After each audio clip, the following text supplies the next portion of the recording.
Cheyenne, wake up. I think they left us. What? I think they left us. Get up. We gotta get out of here. Who left us? What are you talking about? Sister Mason and the rest of the group. They left us in the museum. See, I told you Sister Mason didn't like us. Yeah, I think you're right. And she knows just as much as God does that I'm afraid of the dark. Wait, they left us in the museum? Yes, I knew I shouldn't have listened to you. I was actually enjoying the tour. Come on, let's go. Why did Mom even make us come? She knows I don't like museums. You know how Mom is. She's always made us do something to honor our history during the month of February. And you know if we don't come up with an idea, she's gonna come up with one for us. Y'all better tell me something before I decide for you. Come on, this way. I'm just saying, we've been here 1,000 times and ain't nothing changed. I mean, it's the same boring tour with the same boring tour guide. Miss Eagleson is so old that she should be one of the museum artifacts by now. Well, my history teacher, Miss McBroom, did mention that the museum's board of directors brought in Drs. Elmer and Joanne Martin, the founders of the National Great Blacks in Wax Museum in Baltimore, Maryland. Yeah, they're going to help set up the Reverend Michael R. Bowden Black Wax exhibit. It's going to be an expansion that features African-American life-size wax figures that tell the story of courage, creativity, and resilience over the years. I saw on the news the other day that the wax figures are already done and that the exhibit should be open to the public next month. Life-sized wax figures? As if museums aren't strange enough. Come on, I think this way is out. Ah! Cheyenne, what are you doing? Be careful. I'm sorry. I thought I saw something moving. Have you noticed that we've been walking around in circles? I think you're right, and all of the doors seem to be locked. Except this one. Maybe we can crash here. Or maybe not. Jada, who is that?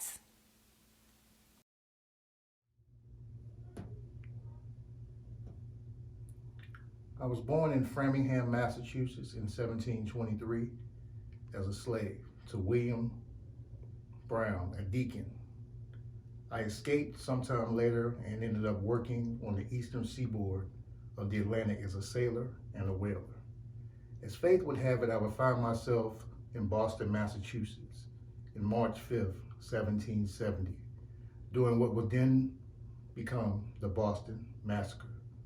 I caught 2 ricocheted bullets and ended up losing my life and ultimately became the first person who died in the Revolutionary War.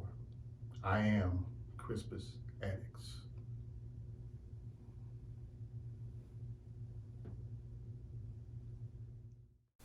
Crispus who? And did he say the Revolutionary War? Crispus Attucks, and yes, not only was he one of the first martyrs in the fight for American independence, but he's also a symbol of the African-American struggle for freedom. Okay, but why is he here? Is he lost or something? Cause, the last time I checked, the museum closed at 6. Ah! Who are you? I was born Mom Butt in the year around 1744. I was born a slave. I was the first African-American woman to file a lawsuit in the state of Massachusetts to gain my freedom.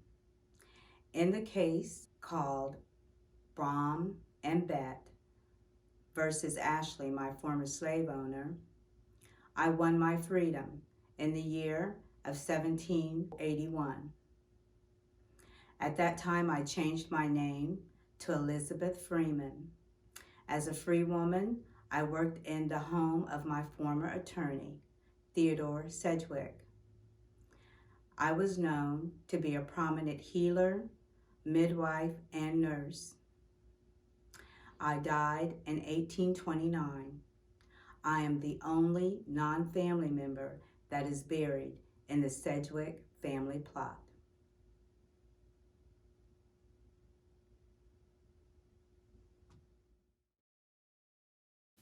Mumbit? How do you even spell that? Where are we, Jay? This is getting weird. It's Mumbet, Mumbet.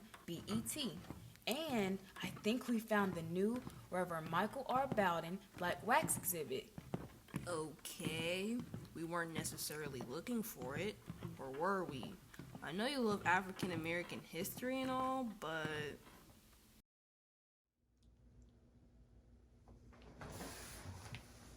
I am Henry Box Brown, a slave born in the 19th century. I escaped by mailing myself in a wooden crate.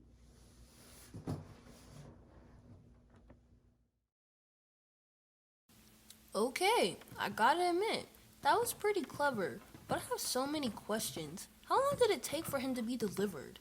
How was he able to breathe? And most importantly, what did he eat? I think the most important thing to Henry was his freedom, Cheyenne. But those are good questions. There was actually a small slit in the crate so that he could breathe. It took about 27 hours for him to be delivered from Richmond, Virginia to Philadelphia, Pennsylvania. He was transported by wagon, railroad, steamboat, wagon again, railroad, ferry, railroad, and he was finally delivered by wagon. He only had a little water and a few biscuits. Water and biscuits? You know, our foreparents, although few of them could read and write, were some of the most creative people to ever walk this earth. I mean, think about it. They created a whole culture, from incorporating their diaries and even codes and messages into spiritual tunes and quilts to creating some of your favorite foods and recipes. I see, but I guess Mr. McBroom forgot to mention that this was a living black wax museum. Huh? Well, maybe he didn't. I just didn't mention it to you, because I knew you wouldn't want to come with me when it opened.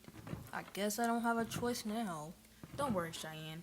I think they just want to introduce themselves to us. They're harmless. Jesus, please be a museum security guard. Hi, I'm David Walker. I was born September 28th, 1796 in Wilmington, North Carolina. In accordance with existing laws, I was born a free man because my mother was free. I became an American abolitionist. I am known for an article I wrote entitled An Appeal to Colored Citizens of the World. My purpose of my article was to instill pride in my black readers and to give them hope that change would come someday. But there were leading anti-slavery voices such as Benjamin Lundy and William Lloyd Garrison that considered my pamphlet to be too violent because it encouraged slaves the use of violence to secure their freedom from their slave masters. We never hear too much about our ancestors that were born free. Yep, it was called Partus Sequitur Ventrum.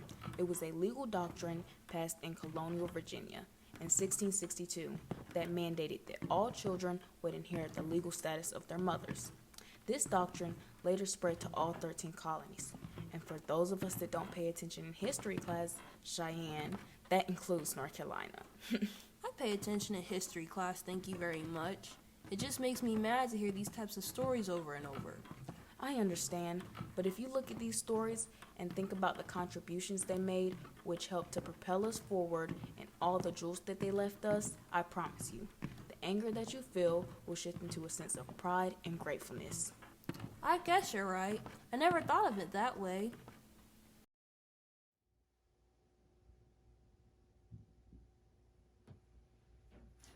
My name is Vonna Walton Webb. I was born in 1890. I graduated in 1907 from Palmer Memorial Institute, a preparatory school of African Americans in Sedalia, North Carolina. I continued my degree at Bennett College, my graduate degree at North Carolina College at Durham. I was among one of the first teachers in Sedalia School. I raised 4 sons while being a social worker and a teacher. I was very active in my community with my church, Bethany United Church of Christ. I also taught piano lessons and directed glee clubs and musical groups.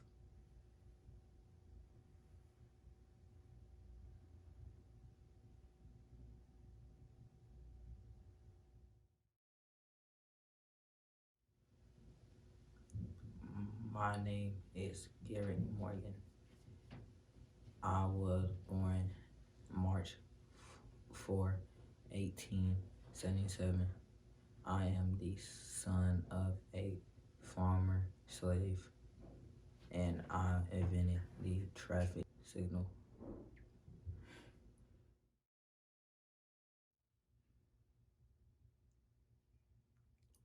I was born in Philadelphia, February 27th, 1897. An American singer known for performances as lieder, opera, and American spirituals. I was the first Black soloist to perform at the Metropolitan Opera. I was accepted into Yale University. However, at the time, I did not have the funds. I received a music scholarship from the National Association of Negro Musicians to attend.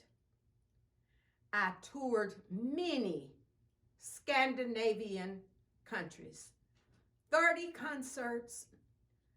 I sang at the White House for President Franklin Delano Roosevelt in 1936. I was invited back to sing at the White House for King George and Queen Elizabeth. I sang from the steps of Lincoln Memorial in according to the I Have a Dream speech by our very own Dr. Martin Luther King.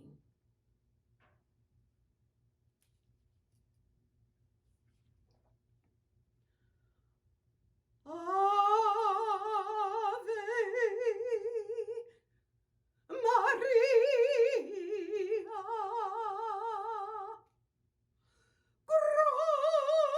gratia plena,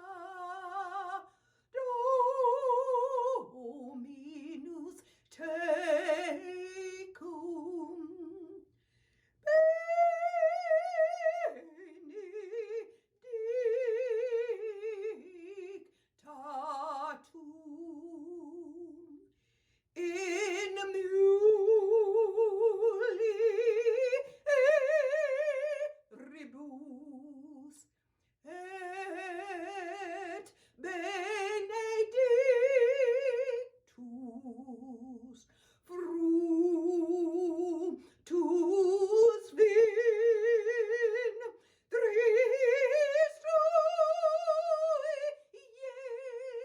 Iesu.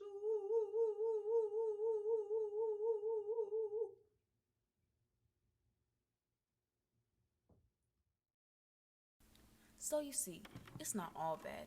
Early on, we began to make great strides towards freedom and equality.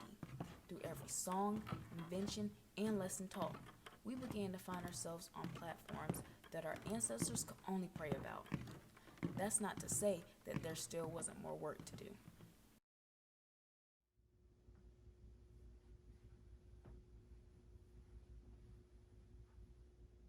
You may recognize me as Rosa Parks. My full name is Rosa Louise Macaulay Parks. In fact, my birthday was yesterday, February 4th. I was born in 1913. I'm best known for my role with the Montgomery bus boycott. When I got off of work that day and got on the bus, I was just tired. And the rest is history.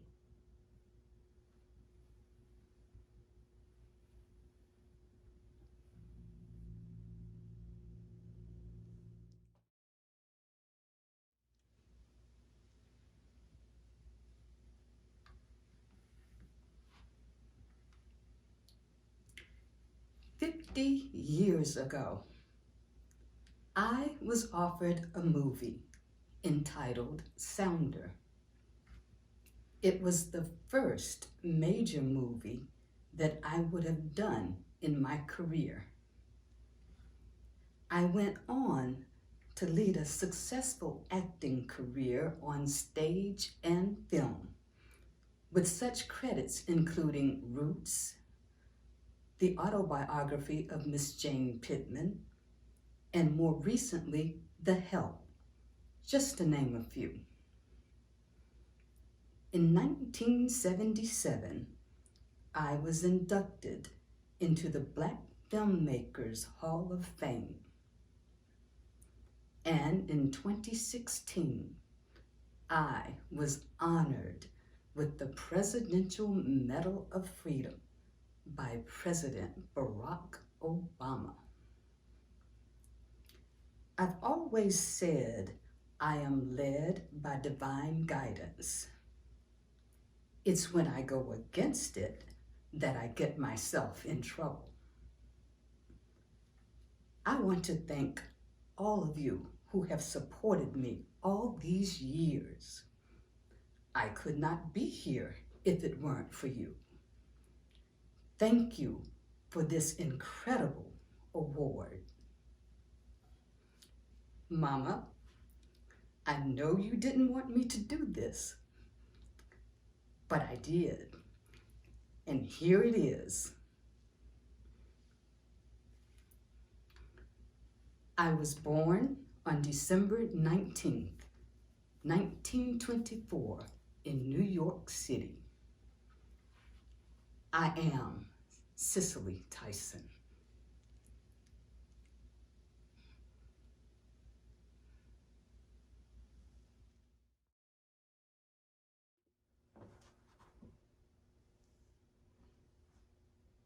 When the river was deep, I didn't falter. When the mountain was high, I still believed. When the valley was low, I didn't stop.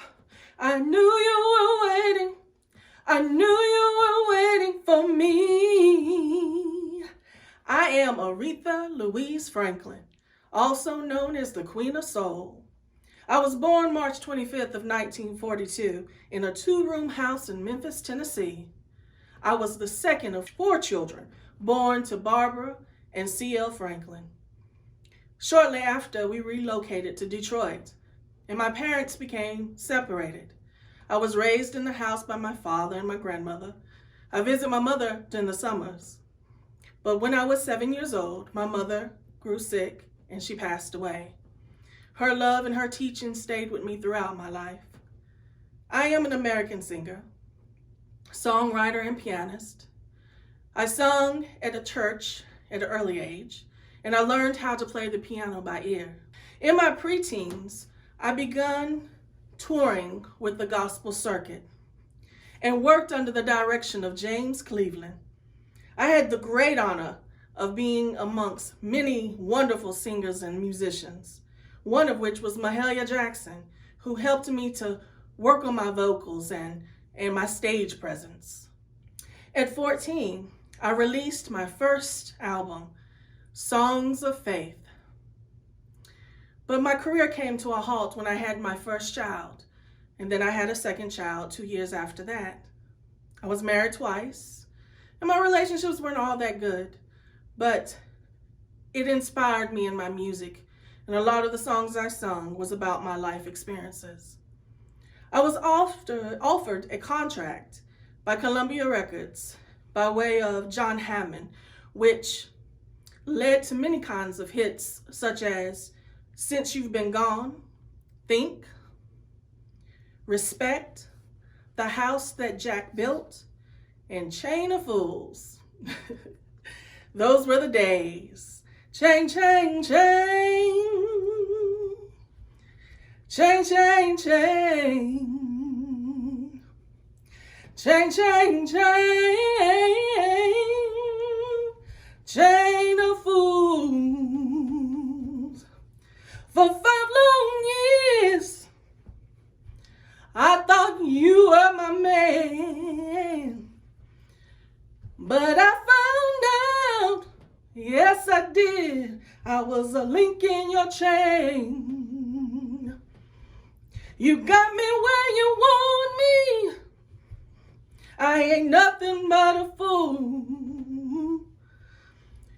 You treated me mean. Yeah, you treated me cruel. Oh, chain, chain, chain.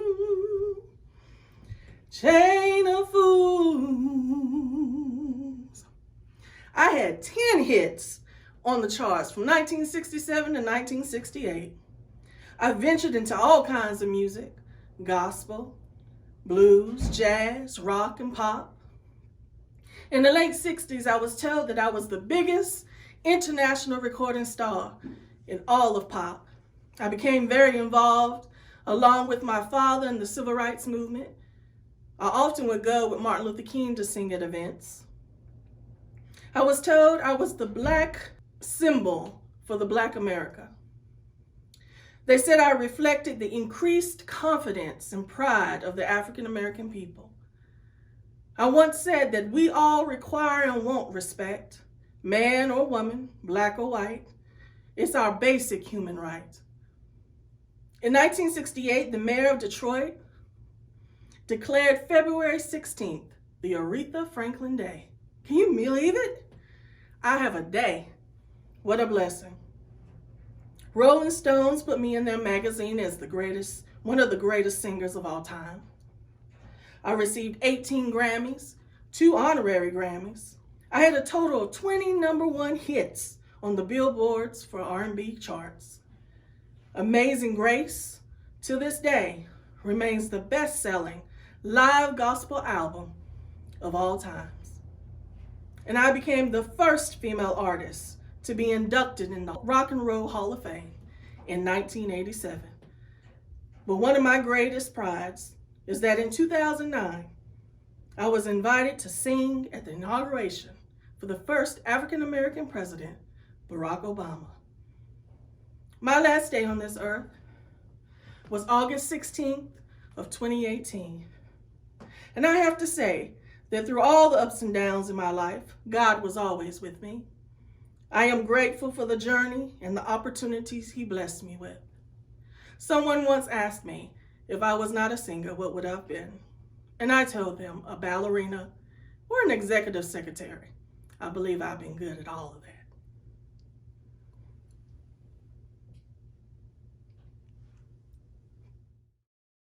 Whoever made these wax figures is touched because Rosa and Cicely look just like Rosa and Cicely.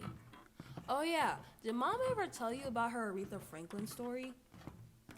It was the summer of 1967. I had my first kiss, and Aretha Franklin, Baby I Love You, was playing in the background. No, not that one. The one where she attended one of Dr. King's rallies with Big Mama, and Aretha invited her on stage to sing with her. She said that Aretha was the one who inspired her to join the fight for both civil and women's rights. Speaking of Mama, I guess she hasn't noticed that her favorite daughter is missing yet. Oh, yeah, I'm sure she's already looking for me. Anyways, as she mentioned, it was people like her that helped to keep Dr. King's dream alive even after his death. You know that song? R-E-S-P-E-C-T. That's the one Mama starts humming every time her and Daddy get into it. Yep, that's it. And there was another one. Something about sisters? Oh yeah, sisters are doing it for themselves.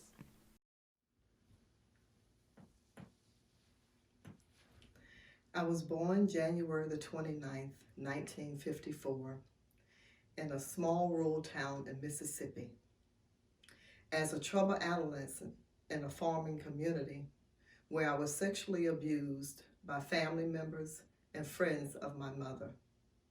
I later moved to Nashville to live with my father, who was a barber and a businessman. In 1976, I moved to Baltimore, Maryland, where I hosted a show that was called People Are Talking. After I was recruited by a Chicago TV station to host my own morning show, the show was a hit, and I was with it for 8 years. My major competitor, though, that had the same time slot that I did was Phil Donahue. But with my smooth, warm-hearted personal style, I was able to win over 100,000 more viewers than Phil, and my show went from being last on the ratings to first. In 1986, I launched my own show as a national syndicated program, and I ran it for 25 years until 2011. With its placement on 120 channels and an audience of more than 10 million people, the show grossed more than $120 million in the first year. I was able to receive more than $30 million. I soon gained ownership of the program from ABC, drawing it under control of my new production company and making more and more from the syndication. I contribute immensely to the publishing world by launching a book club. As my talk show continued, the program propelled many unknown authors to launch the bestsellers list, gave pleasure to reading to a new kind of popular romance. I'm the first Black female billionaire. I published a magazine. I started a leadership academy for girls in South Africa, received the Presidential Medal of Freedom Award, and I have my own book club. The whole point of being alive is to evolve into the complete person you were intended to be. I am Oprah Winfrey.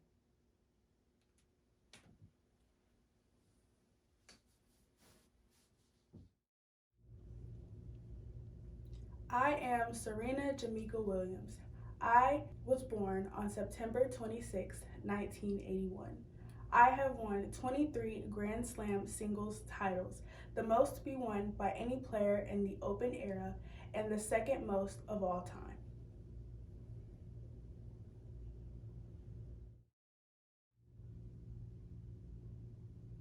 Hi, I'm Ayanna Presley. I'm the first Black Congresswoman for the state of Massachusetts, the first Black woman to walk on the Senate floor without hair. I'm very intentional on how I show up in the political arena. I'm sure to not just be there taking up space, but making space. I've been known for my fashion and the way I wear my hair in the political arena, so when I lost my hair, I had to do some rediscovery. And at the end, I came to the conclusion that I'm still me.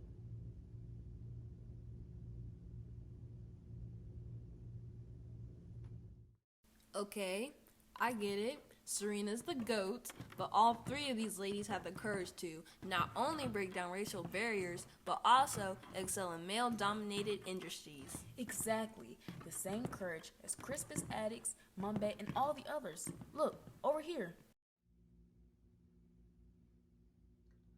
Hi, I'm Barack Hussein Obama. I was born in Honolulu on August 4th, 1961. I served as the first self-identified African American and 44th President of the United States of America. During my tenure, I lowered gas prices, made things affordable for the middle class, and got the economy under control. In 1992, I married Michelle Robinson, and together we have two terrific daughters, Malaya and Sasha. Prior to my election as president in 2008, I served as a U.S. Senator from Illinois, a state senator from District 13, and a community organizer. I graduated from Harvard Law School and was the first African American president of the Harvard Law Review. One of my greatest accomplishments as president was the passing of the Affordable Care Act. This afforded many Americans access to quality and affordable health care. In addition to these things, I'm an author, a public speaker, and a role model for countless people and democracy throughout the world.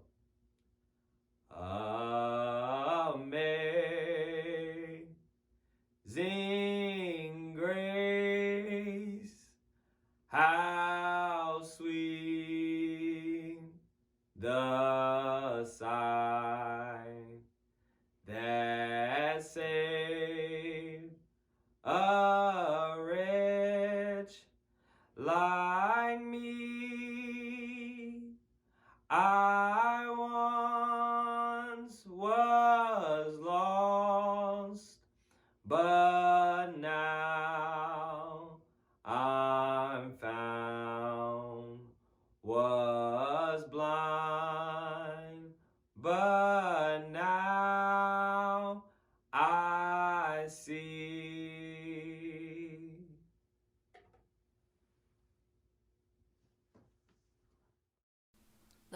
first African American president of the United States of America.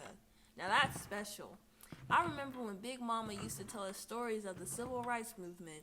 She would always say, I probably won't live to see it, but it's gonna happen.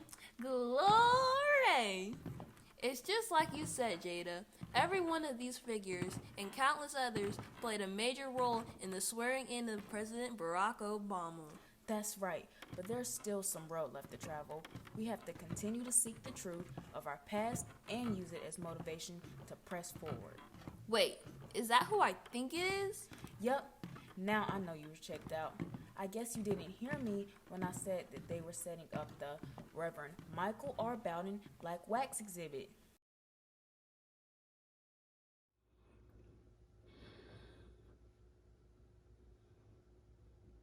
I was born May 18, 1958 in Alamance County. I received my bachelor's degree from the University of North Carolina at Greensboro in education. I served as an educator for 36 years in the Alamance Burlington school system. I preached my initial sermon on October the 13th, 1991.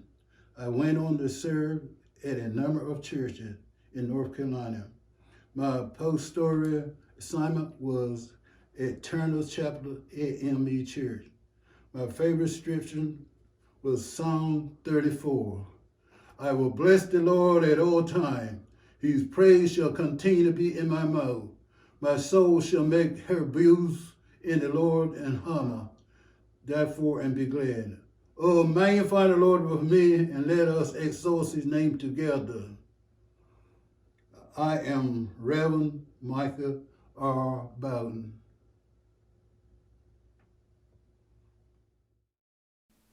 Oh, wow. Our former pastor from the Little Old Church on Penny Road has an exhibit in the museum named after him. That's right.